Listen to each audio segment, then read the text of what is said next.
Well, there isn't a parent of a youngster who doesn't worry about their child being abducted.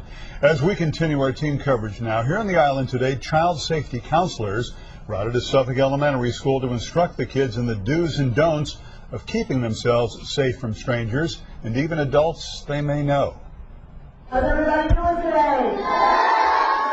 Kindergarten kids at Southwest Elementary School in Bayshore are learning through a dinosaur puppet how to stay safe from strangers.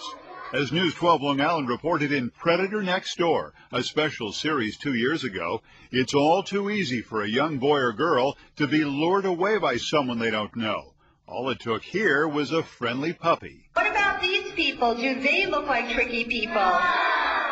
These instructors from the national organization Yello Dyno have taught thousands of kids on the island what to do if they're approached by a stranger in a car or on the street or in the mall. We teach the children to yell, "Help, this is not my mom," "Help, this is not my dad," if they don't know this person.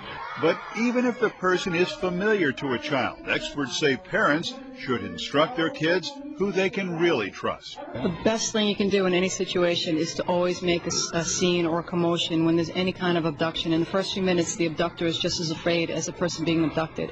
The safety class for the youngsters lasted just about a half hour, but the kids learned their lesson well. So, if they were confronted by a tricky person? No way.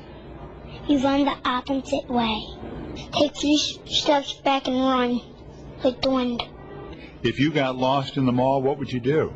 I would ask the cashier or a security guard or a policeman or someone else. Most kids want to be polite, say the experts, but in the end, it's always better for them to be safe.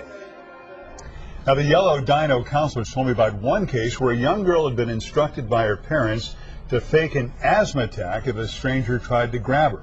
Somebody did, and when she collapsed to the ground gasping for air, her potential abductor took off.